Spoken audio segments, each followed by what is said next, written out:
sarees పట్టు సంబరాలు. Win 5-gram gold coin, 3 winners every week on purchase of 10,000 rupees. మనం మాత్రం మనుషులం కాదా? మనకి కోరికలు ఉండవా? ఇప్పుడు మనం ఆలోచించాల్సింది అది కాదు, రేపటికి ఎవరిని చంపాలి. కాలనీలో ఎవరు సార్?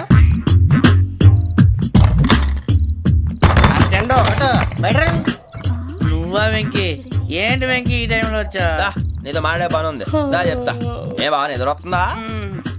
సరిగానే రే, నువ్వు మమ్మల్ని చూసే తలిపేసావా? మామూలుగానే వేసాను. మామూలుగా వేసేవాడివి. మేము రావడానికి ఒక నిమిషం ముందో మేము వెళ్ళాక ఒక నిమిషం తర్వాత వేయాలి కానీ బిలాల్ రాజా, నాకు నిద్ర వచ్చి పడుకుందామని తలుపేసుకున్నాను. అయినా నా ఇంటి తలుపులు నేను అడిగేసుకోవాలంటే తప్పు చేసిన కాక ఇంకా గేర్ సమాధానం చెప్తావా? మీ ఇంట్లో పెళ్లిడికి వచ్చిన ఆడపిల్లలు ఎదురున్నారు. ఇదిగో అమ్మాయిలు, మీతో ఎప్పుడైనా యథాశాలు వేసానా? విన్నారా? అడుగు తలుపులు వేసావు. అనవసరంగా గొడవ ఎందుకు? ఇక్కడి నుంచి వెళ్ళండి. గొడవ? మీ ఇంటి మీద పడి ఎప్పుడైనా గొడవ చేశానా బిని గారు? లేదు బాబు. విన్నారా? చెప్పు, మమ్మల్ని చూసి తలుపులు ఎందుకు వేసుకున్నావు? అరే, మాకు అప్పించిన వాళ్ళు కూడా మమ్మల్ని చూసి ఎప్పుడు తలుపులు వేసుకోలేదు. ఏం చేయాలి? మరి నువ్వు ఎందుకు వేసుకున్నావు? బాబు టప్ అయిపోయింది, బుద్ధి తక్కువ వేసాను చాలా. అంటే మా మోకాల మీద తలుపులు వేసామని ఒప్పేసుకుంటున్నావు? ఒప్పుకుంటున్నాను. సరే, ఇప్పుడు చెప్పు, మా మొఖాల మీద తలుపులు వేసేంత తప్పు మేము ఏం చేసామరా? బాబు తప్పైపోయిందని అంటున్నారు కదా, వదిలేయండి బాబు. అదే తప్పు మేము చేసి మమ్మల్ని వదిలేయమంటే మీరు వదిలేస్తారా బిని గారు? తప్పని ఒప్పుకుంటున్నాడు కదా అయ్యా. ఇప్పుడు టైం 11 అయింది, వెళ్ళి పడుకోండి. 11 అయిందా? కొమ్ము ఉంచాడు కదా. నాకు సంబంధం ఏంటి? ఉంది, సంబంధం ఉంది. 11 గంటలకి నా క్లోజ్ ఫ్రెండ్ ఢిల్లీ వెళ్తున్నాడు. 5,000 అప్పిస్తానని ఎయిర్పోర్ట్ రమ్మని చెప్పాడు. నీ గొడవలో పడి ఆ సంగతే మర్చిపోయాను. ఇప్పుడు నాకు జరిగిన నష్టానికి భర్తీ ఎవరు చేస్తారు? మీరా మీరా మీరా? ఎవడు పడతాడు? ఎందుకు చేస్తాడా భర్తీ? భలే వాడి నువ్వు. తప్పు ఎవడు చేసా వాడే చేస్తాడు. దానికి కారణం ఈ 10 మనిషే కదా. వాడే చేస్తాడు. యజ్ఞాత షడద్వాతీత రూపిణి అవ్యాజ కరుణామూర్తిరజ్ఞానాధ్వాంత దీపిక. బీరు రమ్ము కలవకూడదు, తలకే పట్టేసింది. ఏంటే చదువుకుంటున్నావా? చదువుకో చదువుకో. దేనైనా వెనక్కి తీసుకురావాలం కానీ పోయిన కాలం వెనక్కి తీసుకురావడం ఎవడి వల్ల కాదు. టైం విలువ గురించి నువ్వు మాట్లాడడం. నువ్వు ఎలా పోతే నాకు ఎందుకులే. ఏమ్మా, నీ పూజ అయిందా? తలకే పట్టేసింది, కాస్త మజ్జిగుంటే ఇవే. మా నాయనే అందరూ పొద్దున్నే లేచి టీలు కాఫీలు అడుగుతుంటే నువ్వు మాత్రం మజ్జిగ అడుగుతున్నావురా. కాఫీలు టీలు తాగే స్టేజ్ వాడు ఎప్పుడో దాటిపోయాడు. రాత్రి తాగింది దిగాలంటే మజ్జిగే తాగాలి. నువ్వు తల దించుకోవడం ఎందుకురా? నీలాంటి యదవనగానందుకు నేనే దించుకోవాలి తల. రాత్రి సుబ్బారావు గారి ఇంటి మీద గొడవకి వెళ్ళేవంటగా. అలా చెప్పాడు మీకు? ఏ మళ్ళీ గొడవ కెడతావా? నీ దెబ్బకు భయపడి రాత్రి తలుపులు తీసి పడుకున్నారంట. తెల్లారగా టైంట్లో దొంగలు పడ్డారు. ఇంట్లో ఉందిలేండి, పట్టుకుపోవడానికి అక్కడ కూతురు తప్ప. ఎన్నాళ్ళు ఇలా బేవర్స్గా తిరుగుతావురా? ఇన్నాళ్ళని ఏం ఫిక్స్ అవ్వలేదండి. చిచి నాన్న, అమ్మా, కంబైన్ స్టైల్స్ కి ఫ్రెండ్స్ ఇంటికి పిలుద్దాం అంటే వీడికి భయపడి ఎవరు రావడం లేదు. నేనేం చేశానే? వాళ్ళ వంక అదోలా చూస్తున్నావంట. గొప్ప ఫిగర్లని అదోలా చూస్తాను, ఏదో మోహాలు వేసుకొని. చదిగా ఆ గొంతు ఆ వాలకం చూడలేకపోతున్నాను రా బాబు. చిన్నప్పుడు వచ్చి నా అలాగే ఉన్నావు, తెగ ముడిచిపోయారు. ఇప్పుడు నచ్చట్లేదు నాన్నగారు మీకు? నేను యదవలతో డిస్కస్ చేయను. నేను చేస్తాను. మీరు చెప్పదలుచుకుంది ఏమిటో చెప్పండి. ఇంకా చెప్పేదే ఉంది. నువ్వు ఇలా గాలికి తిరుగుతుంటే నేను తిండి పెట్టలేను. నాన్నగారు, ఇప్పుడు శుక్ర మహాదశి 4వ పాదంలో ఉంది. నేను ఇప్పుడు ఏం చేసినా కలిసి రాదు. శనిగారు సెంటర్ లో కాసేసి నన్నే చూస్తాడంట. వాడు అలా సైడ్ అయిపోయి నేను ఏదో అవుతాను కదా, మీరు కంగారు పడకండి. ఇవన్నీ ఆ జగదాంబ చౌదరి గారు చెప్పాడా? జేసీ గారిని గాడు గిడు అనకండి బాబు, మీకే మంచిది కాదు. అబ్బా ఊరుకోండి, ఎవరి నమ్మకాలు వాళ్ళవి. ఇంతకీ ఆ శనిగాడు సైడ్ కి ఎప్పుడు వెళ్తాడంట? సెంటర్ లోకి రావాలమ్మా. మరి ఆ గురువు సెంటర్ లోకి ఎప్పుడు వస్తాడంటావు? అవన్నీ మనకి తెలుస్తాయి అంటే జేసీ గారు తెలుస్తాయి. నాన్నగారు, ఒక 1000 రూపాయలు ఇవ్వండి, దక్షిణ నుంచి అన్ని అడిగేసి వస్తాను. ఎదిగిన కూతురు గుండెల మీద కుంపటైతే నీలాంటి బేవార్స్ కొడుకు క్లైమోర్ మైన్స్ లాంటి వాడు చీదరిదుడా. ఆ జేసీ గారు పోయాక వీడు నేను అమ్మ నువ్వే ఫీల్ ఓకే. ఆయన కావాలని అంటున్న మాటలు కాదు, ఆయన దేవుడు. కానీ ఆ శనిగాడు ఆడి కాన్సన్ట్రేషన్ అంతా నా మీదే పెట్టేశాడు. మరి ఇప్పుడు ఎలాగరా నాన్న? ఆ పని మీద డబ్బులు అడుగుతుంటే నిసుక్కుంటున్నాడు. పోనీ నువ్వేనా ఇవే? నా దగ్గర కూడా లేవురా. తెలుగు భాషలో నాకు నచ్చని ఒకే ఒక్క పదం లేదు.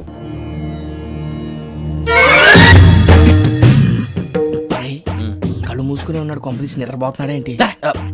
ధ్యానం. కళ్ళు మూసుకొని ఎవరినో కాంటాక్ట్ చేస్తున్నారు. అవునా? అబ్బా రామ్ ప్రసాద్, నీకు నిజం చెప్పాలంటే బాధగా ఉంది, కానీ చెప్పక తప్పదు.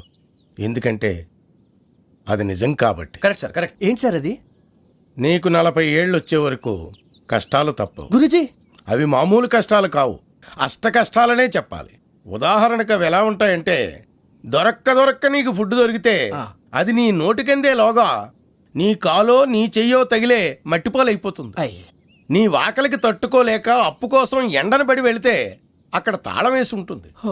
మరో కఠోరమైన నిజమేమిటంటే, నీ దరిద్రాన్ని చూసి భరించలేక నీ భార్య లేచి వెళ్ళిపోతుంది. ఒక్కతేనా ఎవరితోనన్నా? తప్పు. అతని దురదృష్టాన్ని చూసి ఎగతాళి చేయకు రమణ. Sorry sir. ఇదయ్యా రాంప్రసాద్, నువ్వు ఈ 40 ఏళ్ళు ఈ నరకాన్ని అనుభవించక తప్పదు. 40 ఏళ్ళ తర్వాత అలవాటైపోతుంది. ఇక నువ్వు వెళ్ళొచ్చు. ఏమో వెంకటేశ్వరరావు, కులాసైనా రమ్మన్నారట. నీకు శుభవార్త చెబుదామని పిలిపించాను. ఏంటి గురూజీ? నీకు శుక్రమహాదశ ప్రారంభం అవబోతుంది. అంటే శనిగా సెట్ అయిపోయినట్టేనా? ఆల్మోస్ట్ అయిపోయినట్టే. మీరంతా టోపీలు పెట్టుకునే ఉద్యోగాలు కూడా చేసుకుంటారు. ఇప్పటిదాకా మేమందరికీ టోపీలు పెట్టాం కానీ మాకు మేమే టోపీలు పెట్టుకుంటాం ఎప్పుడు అనుకోలేదు గురూజీ. అదే విధి. మరి ఇప్పుడు బిల్ల బంటోతు నుంచి బీట్ కానిస్టేబుల్ వరకు అందరికి నెత్తిమి టోపీలు ఉంటాయి. అందులో ఏ ఉద్యోగం? ఎస్ఐ గారు కూడా టోపీ పెట్టుకుంటారు తెలదా? ఏది మన చదివే చదువులకు ఎస్ఐ ఉద్యోగాలు ఇస్తారేంటి? గ్రహాలు శాసిస్తున్నప్పుడు చదువులతో పని లేదు. ఏబిసిడీలు చదివినా చాలు మీ జీవితాలు విచిత్రమైన మలుపులు తిరుగుతాయి. మీకు విపరీతమైన ఫాలోయింగ్ వచ్చేస్తుంది. మీరు చాలా ఫేమస్ అయిపోతారు. వింటానికి చాలా బాగుంది. ఇప్పుడు మమ్మల్ని ఏం చేయమంటారు గురూజీ? ఏమీ చెయ్యదు. వెయిట్ చేయండి. కాలం కలిసి వస్తే అదృష్టమే మిమ్మల్ని గేలం వేసి పట్టుకుంటుంది. అంతవరకు వెయిట్ చేయండి. వెయిట్ చేసి కొంచెం వెయిట్ కూడా పెరిగింది. అయినా పర్వాలేదు, వెయిట్ చేస్తాం. అందాక ఏ అప్పు సపోర్ట్ చేసుకుని తాగుతాం. బ్రతుకుతాం అన్నట్టు అప్పు అంటే గుర్తొచ్చింది. అప్పు మీద మీ అభిప్రాయం ఏంటి గురూజీ? ఏంటరా ఇంత నుంచి మీకు ఎదుగుతున్నాను రా. ఇక్కడేం చేస్తున్నారు? ఏ మన టైం బాగుందిరా. ఎవడన్నా అప్పిస్తున్నాడా ఏంటి? కాదురా, ఉద్యోగాలు ఇస్తారమ్మన్నాడు. గురూజీ చూసారా, చౌదరిగా చెప్పింది నిజమే. మరి శుక్రమహాదేశ్ మొదలైంది. ఇంతకీ ఎవరా మహానుభావుడు? నమస్కారం. అయినా నేను చెప్పింది. ఆహా, సాక్షాత్ ఎంప్లాయ్మెంట్ ఎక్స్చేంజ్ నడుచుకుంటూ వస్తున్నట్టు ఉంది. పదండి పట్టేద్దాం. నమస్కారం సార్. నమస్తే. వీలే సార్ మా ఫ్రెండ్స్. నమస్తే. నేను చెప్పానుగా భగవాన్ గారు. ఆహా, పేర్లోనే దేవుడు ఉన్నాడు. లోపల కూడా పాజిటివ్ థింకింగ్ ఎక్కువ. ఇంతకీ మీరు ఇండియానా చైనీసా? India sir. మా ఫేస్ చూస్తారు అనిపించలేదు మీకు? భలే కామెడీ ఫీల్ ఉన్నాడు. నేను అడిగేది ఇండియన్ రెస్టారెంటా చైనీస్ రెస్టారెంటా అని. నేనేది ఓపెన్ గా డిస్కస్ చేయను కదా. పేరు చూసుకుల్లో డిస్కషన్ పెడతాడు అనుకుంటే వీటేంట్రా హోటల్ అంటున్నాడు. బాబు ఎట్ ఫీల్ అవుతున్నాడు. అంతా మీ ఇష్టం ఉంటున్నాడు సార్. ఫస్ట్ చైనీస్ రెస్టారెంట్ కి వెళ్దాం. నెక్స్ట్ అక్కడ డిసైడ్ చేద్దాం. చాలా ఇబ్బంది పడుతున్నట్టున్నారు. నువ్వు చేత్తో తినే బాబు. నేను జనరల్ గా చైనీసే ప్రిఫర్ చేస్తాను. ఫ్యాట్ కంటెంట్ తక్కువ ఉంటది కదా. రేపు నుంచి మేము కూడా ఇదే ఫాలో అవుతాం. ఇంతకీ మీకు స్టీల్ ప్లాంటా, షిప్ యార్డా, ఏషియాడా, జింక, బంకా? బంకా, హెచ్పిసిఎల్. ఇవన్నీ దేనికి సార్? దేనికేంటి? ఉద్యోగం చేయడానికి. మీకు ఎందులో కావాలో చెప్పండి. నేను అమలపోతున్నారా? ఏంటయ్యా డిస్కషన్స్? మాకు నీ ఛాయిస్లు ఉంటాయి అనుకోలేదు. మీరు సడన్ గా జింకు బంకు అంటే సింక్ అవడానికి కొంచెం టైం పట్టింది. అదే అదే జేసీ గారు టోపీలు పెట్టుకుని ఉద్యోగం అన్నారుగా. వీటిలో టోపులు పెట్టుకునే జాబ్లు ఎక్కడ ఉన్నాయండి? అన్నిటిలోనే ఉంటాయి. వాటిలో కూడా ఉంటాయి. వాచ్మెన్ ఉద్యోగం కావాలా? ఇంతకీ మీరు అనే జాబ్ ఏంటి సార్? నేను చెప్పేది టోపులు పెట్టుకునే ఉద్యోగం కాదు, టైల్ కట్టుకునే ఉద్యోగం. అది టైల్ కట్టుకోవటం మాకు రాదు. వాళ్ళు కడతారులే. ఇంతకీ మీకు జిఎం కావాలనా, ఏ జిఎం కావాలనా? అట్లా పిలుస్తున్నాడు చూడు బాబు. జిఎం అడిగితే ఎలా ఉంటుందంట? ఏజీఎం అంటే వింటానికి కొంచెం పెద్దదిగా ఉంది. ఏజీఎం ఇప్పించండి సార్. అనుకున్నాను నువ్వు ఇది అడుగుతావని. జిఎం అంటే జనరల్ మేనేజర్, ఏజిఎం అంటే అసిస్టెంట్ జనరల్ మేనేజర్. తూచండి, మాకు జిఎంఏ కావాలి సార్. అది సరే కానీ భగవాన్ జీ, ఈ ఉద్యోగాలకి టోపులు పెట్టుకుని వెళ్ళొచ్చా? నీ ఇష్టం వచ్చినట్టు వెళ్ళొచ్చమ్మా. అయితే నాకు జింక్ లో నాకు స్టీల్ ప్లేట్ నాకు బంకులో గానీ. కన్ఫ్యూజ్ చేయగానే ఆయన్ని అందరికీ ఒక చోట ఇప్పించండి సార్. కలిసి పని చేసుకుంటాం. జీతం ఎంతండి? 30,000 అంటే 40,000. వడ్డీ ఎంత? అప్పు కాదయ్యా, నీకు ఇచ్చే జీతం. అంటే తిరిగి ఒక్కలేదా? ఫ్రస్ట్రేషన్ లో ఉన్నట్టున్నాడు. అవునండి. నువ్వు ఇచ్చిన వాళ్ళు తీసుకోరు. మాకు అవసరం కూడా అదే. అంతేకాదు ప్రతి నెల గ్రాట్యుటీ, పిఎఫ్, సిఎఫ్. బియ్యం కూడా సార్? ఏ నువ్వు యాక్ చేస్తావా? భగవాన్ జీ, మీరు ఇదంతా ఎందుకు చేస్తున్నారు? ఊరికే మాత్రం కాదు. నేను మంచోడని చెప్పి నా కారు పెట్రోల్ లేకుండా వెళ్తుందా? వెళ్దాం. నేను ఇచ్చుకోవాల్సినవి ఉంటాయి కదా. కదా. ఇలా చూడు. అందుకని ఉద్యోగానికి వాళ్ళ ఆకారం తీసుకుంటా. మా గెటబుల్ చూసి మీరు అపార్థం చేసుకుంటున్నారు. మాకంత పొజిషన్ లేదండి బాబు. పోనీ నలుగురు కలిసి ఉద్యోగం చేసుకోవచ్చా? మీ దరిద్రం నాకు అర్థమైంది. థ్యాంక్స్. మీ నలుగురు కలిసి ఓ ₹1,00,000 ఇవ్వండి చాలు. నేను నమ్మనరా, డబ్బుల విషయంలో అసలు నమ్మను. నాన్నగారు మీరు అలా అంటాం భావ్యం కాదు. ఏదో జేసీ గారి సిఫార్సు వల్ల శని గారు సైడ్ అయ్యి శుక్రమహాదేశం మొదలైంది. ఉద్యోగం దానంతటి అదే వెతుకుంటూ వచ్చింది. అందుకని ఇంకేం కావాలో చెప్పండి. స్టీల్ ప్లాంట్ లో జిఎం అని పెద్ద పోస్ట్ అమ్మా. జీతం 30,000, నెల నెల ప్రమోషన్లు, సిఎఫ్లు, డిఎఫ్లు, పిఎఫ్లు, బిఎఫ్లు. ఇవన్నీ నువ్వు చదివిన చదువుకే? అబ్బాబే, దీనికి చదువుకి సంబంధం లేదండి. చెప్పాను కదా, శుక్రమహాదశ.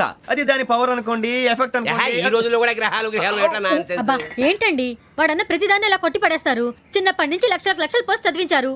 అమ్మా నువ్వు లేని పోనీ పెట్టుకో. లక్షలు ఎక్కడైనా ఊరుకోరా, మాట వరుస కదాలే. ఒక 25,000 ఇస్తే వాడి జీవితం సెటిల్ అయిపోతుంది అంటున్నాడుగా. అంతగా ఆలోచిస్తారేంటండి? అమ్మా నాకు ఉద్యోగం రాగానే మీ అందరి స్టీల్ ప్లాంట్ షిఫ్ట్ చేస్తానే. ఓకే? నువ్వు చెప్పేదంతా కరెక్టేనా? నాన్నగారు మీకు అంత అనుమానం అయితే ఇవ్వకండి. సర్లే, ఇప్పటికిప్పుడు అంత డబ్బు అంటే కష్టం కానీ నా కెనటిక్ హోండా అమ్మాలి. నాకు తెలుసు మీరు ఆ నిర్ణయం తీసుకుంటారని, అందుకే పార్టీని పట్టుకొచ్చాను. బయట వెయిటింగ్.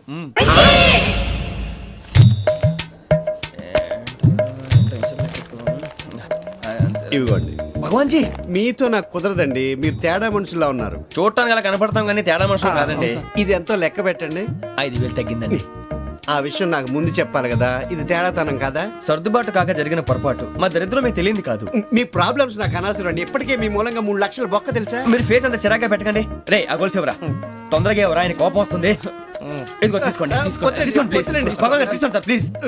భగవాన్ గారు మీ కోపం తగ్గిందా? కోపం కాదు వెంకటేశ్వర గారు, ఎందుకో మోసాన్ని భరించలేను, అది నా బలహీనత. ఇవన్నీ వదిలేయండి, ఇంకోసారి పొరపాటు జరగదు. మేము ఎప్పుడు జాయిన్ అవ్వాలో చెప్పండి, కొత్త బట్టలు కొనుక్కోవాలి. మీరు ఆ పనిలో ఉండండి. పొద్దున్నే గుడికి వెళ్ళి 9:30 కల్లా, మొన్న వచ్చారే ఆ ఆఫీస్కి వచ్చేయండి. మీ అపాయింట్మెంట్ ఆర్డర్స్ రెడీగా ఉంటాయి. 8:30కి వచ్చేస్తాం. మీరు వచ్చిన వాళ్ళ తలుపులు తీరు. మీ కంగారు నేను అర్థం చేసుకోగలను.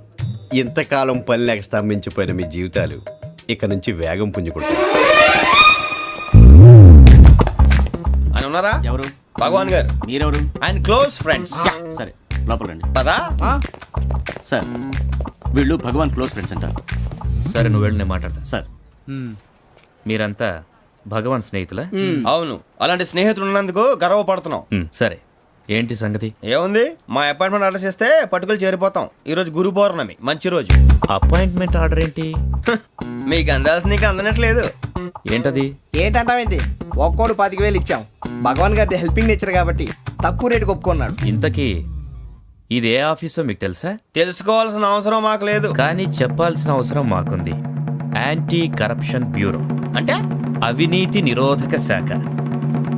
లంచం తీసుకోవటమే కాదు, ఇవ్వటం కూడా నేరం. మీ భగవాన్ గారు ఒక 420. మా బాబుకి ఎన్ని తిట్లు వచ్చిన విషయం నిన్నే తెలిసింది నాకు. ఇంతవరకు మా బాబు నా ఒట్టుమే చేయలేదని మీ అందరితో గర్వంగా చెప్పుకునేవాడిని. ఫస్ట్ టైం మ్యాన్ హ్యాండింగ్ రికార్డ్ దొబ్బింది. తక్కువే నా గోల్ చెలుగు లాగేస్తున్నాడు.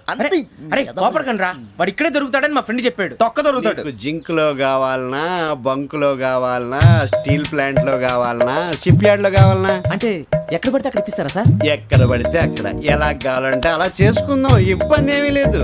ఆపరేషన్ లో కావాలనా? అవి గేమ్స్ కదా సార్. ఆ స్పోర్ట్స్ కోటా లేవయ్యా. ఏమైంది సార్? ఉద్యోగాలు ఇప్పించమని ఎంట పడుతున్నారు. నువ్వు టచ్ లో ఫోన్ చేయ.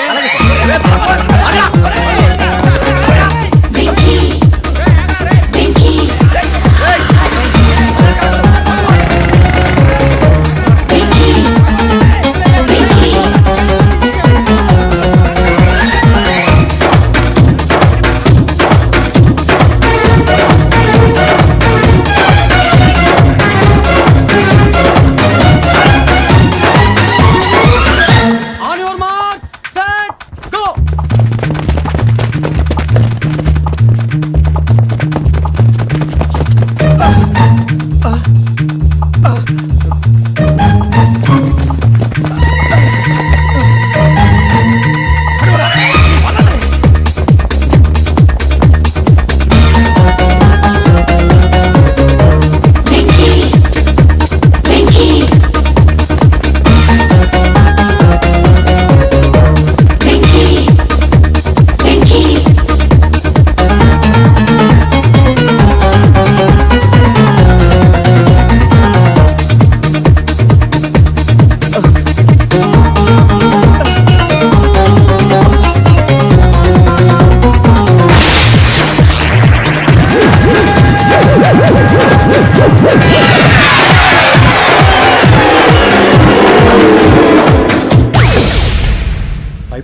అవును సార్.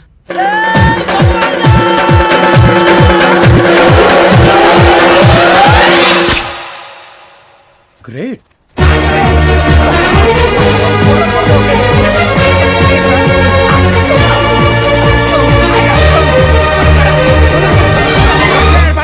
మీ నలుగురు సెలెక్ట్ అయ్యారు. దేనికి? ఎస్ఐ సెలక్షన్స్ లో మీరు ఫిజికల్ టెస్ట్ అన్ని పాస్ అయ్యారు.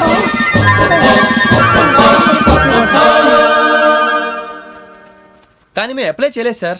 అప్లై చేయలేదా? చేయి వదలకండి సార్, కాలు పట్టుకోవాల్సి వస్తుంది. రాగరాకు వచ్చిన అవకాశం. సరే మీరంతా డిగ్రీలు పాస్ అయ్యారా? ఎప్పుడో. ఓకే ఇప్పుడు అప్లై చేయండి. Thank you sir. నేను మేనేజ్ చేస్తాను. Thank you sir. మీరు రిటర్న్ టెస్ట్ ప్రిపేర్ అలాగే సార్. All the best. రేయ్, ఈ పరీక్షల్లో సమాధానాలని ఏబిసిడ్యూల్లోనే ఉంటాయి. ప్రతి ప్రశ్నకి 4 ఏదో ఒకటి కరెక్ట్ ఆన్సర్. ఏది కరెక్టో మనకు తెలియదు కదరా. నీకు ఏబిసిడ్యూల్ తెలుసు కదా? తెలుసు. అయితే కళ్ళు మూసుకుని 4 ఏదో ఒకటి రాసుకుంటూ పోతాం. మన అదృష్టం బాగుండి అవి కరెక్ట్ అయితే పాస్ అయిపోతాం. ఎస్ఎల్ కూడా అయిపోతాం. వారిని ఏబిసిడీలు వస్తే ఎస్ఐలు అయిపోతాం అని తెలిస్తే నాన్న కష్టాలు పడి డిగ్రీలు చేసేవాళ్ళం కాదు కదరా. రెడీ, స్టార్ట్ చేద్దాం. నీ ఇష్టదేమో ఆంజనేయ స్వామి. వేసుకో. నీ ఇష్ట పొలిటీషియన్ వాజ్పేయి. ఏబిసిడీలో రావాలి, నేషనల్ లెవెల్లో కాదు, స్టేట్ లెవెల్లో 7. స్టేట్ అయితే చంద్రబాబు నాయుడు. సిఎస్కో. నీకు ఇష్టం క్రికెటర్ ఎవర్రా? Mister dependable. ఆడేవడరా? ఓ నీ క్రికెట్ లో విజ్ఞాన ప్రదర్శనలో ద్రావిడు. డిఎస్కో. వేసావా? నీకు ఇష్టమైన నటుడు? బాలకృష్ణ. సమర్సింహారెడ్డిలో డీటెయిల్స్ వద్దు, బిఎస్కో. అయిపోయిందిరా, అందరూ దీన్నే ఫాలో అవ్వాలి. రాత్రికి ఏబిసిడీలు బాగా బట్టి పట్టండి. అందరూ ఏవే ఆన్సర్లు రాయాలి. మునిగితే అందరూ కలిసి మునుగుదాం. అయినా గురువారం పాటు గురుమేట్ల మీద కూర్చొని రాసింది ఖచ్చితంగా జరుగుతుందని జేసీ గారు చెప్పారు. మన ప్రయత్నం మనం చేద్దాం, మిగిలింది నేను ఎక్కడికి వదిలేద్దాం. ఆయన కూడా ఏదో పని ఉండాలి కదా.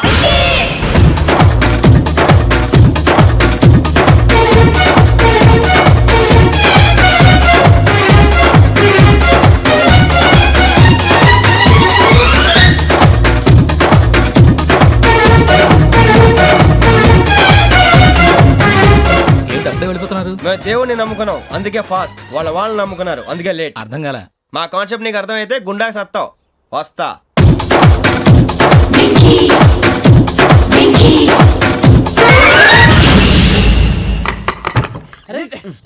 మనం అనుకున్నదంతా జరిగిపోయిందిరా. పొద్దున చిరా తెప్పించకండి. ఎవరు పోయారు? నీ దరిద్రం పోయింది. నువ్వు ఎస్ఐ ట్రైనింగ్ కి సెలెక్ట్ అయ్యావు. అన్న తండ్రి నేనే నమ్మలేదు, వాళ్ళు నమ్మారు. నాన్న నోరు తెరవరా. వాడు ఇంకా మొహం కడుక్కోలేదమ్మా. వాడికి ఏం కొత్త కదమ్మా, నువ్వు పెట్టవే. అమ్మా చాలా సంతోషంగా ఉంది. ఈ సంతోషాన్ని వెంటనే చౌదరి గారితో పంచుకోవాలి. డేయ్, ఎవడన్నా సంతోషాన్ని కన్నవాళ్లతోటో కట్టుకున్న దాంతోనో పంచుకుంటాడు.